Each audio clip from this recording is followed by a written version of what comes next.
Y'all popping up everywhere today, huh?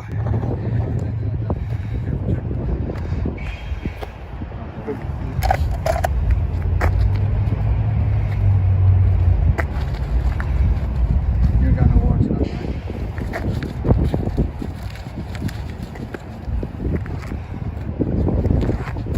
right? Via Omaha Cop Watch Live, 2 police officers stop and frisk a black man minding his own business on the sidewalk. There's your ID back. You're good to go. I'm going to trust that you don't have any warrants, okay? Have a good one. Hey, what's the name of Bass number, man? Have a good one. What's the name of Bass number, dude? 2207. Sights. What about you? 2270.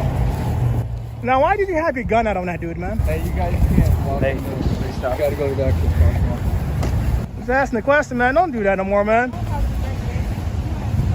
Have a good one, sir. Amazingly, once someone with a camera shows up, they get out of there quick. And it is a fair question. Why did this officer have his firearm out in his hand? It reminds me of something famed New York rapper KRS One said. This is the problem with the United States. There's no leadership. A leader would say, police brutality is an oxymoron. There are no brutal police. The minute you become brutal, you're no longer the police. So what we're dealing with out here, we're not dealing with police. We're dealing with a federally authorized gang. Which we have discussed on this very channel. Many in the country learned who this sheriff was because it was his deputies that he's in charge of that went to the helicopter crash site of the tragedy that occurred with Kobe Bryant and many others.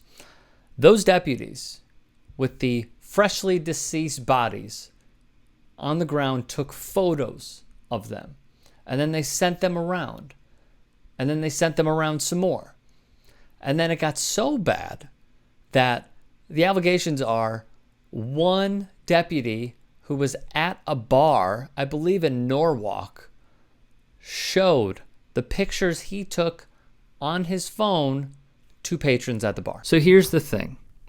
Los Angeles County Sheriff Alex Villanueva is a big Fox News guy. We also learn, per Vanessa Bryant's suit, Villanueva instructed the deputies to immediately destroy the evidence and gave no discipline to Deputy Johnson and the other deputies involved, just as the sheriff continues to engage in wrongful conduct because no one holds him accountable for it. Deputy Johnson continued to engage in wrongful conduct because the sheriff did not hold him accountable. So Villanueva oversees that department, which has a history of its own. Let's do a quick run through of the gangs of the Los Angeles Sheriff's Department. All of them have stuff in common.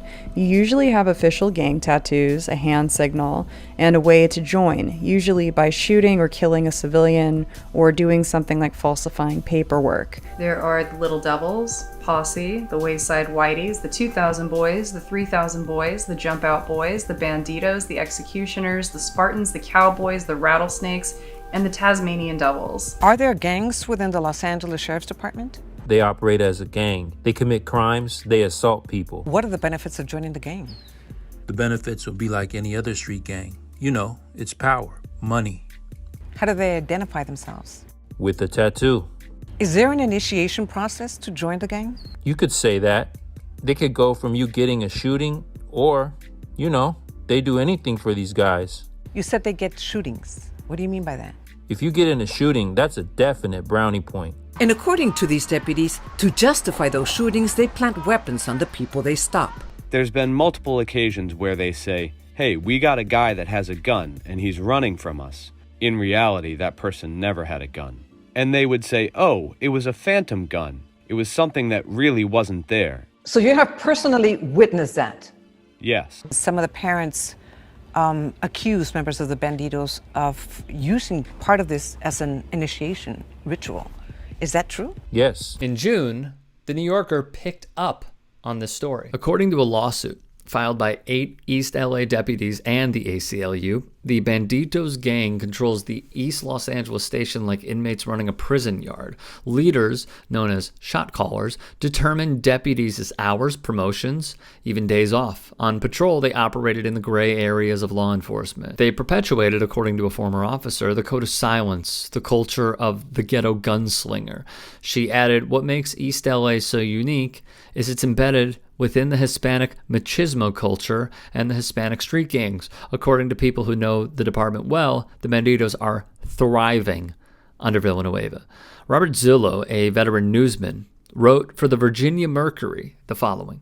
He covered the candidates vying to replace a longtime South Louisiana sheriff and Godfrey Doc Bouquet, a retired chief of detectives.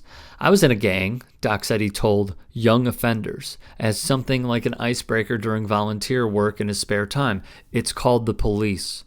Zillow reflects, closing ranks around people who shouldn't be wearing a badge, defending the indefensible, embellishing or manufacturing threats to justify beatings, shootings, arrests, or harassment, and even when they were caught red-handed, there were often few, if any, repercussions. Of course, the consequences of this version fell hardest on the most heavily policed and brutalized black communities. Many police departments around the country have been giving us nearly daily examples of why they need to be reined in, like when the Richmond police, without warning, deployed tear gas on peaceful protesters, falsely claiming it was about officer safety and refusing to answer questions about discipline, despite profuse apologies from the mayor and police, shoving elderly people to the ground, pepper spraying and arresting people whose only offense is mouthing off, and beating and shooting journalists and others in the face with rubber bullets isn't the way to convince the citizenry that business as usual is fine.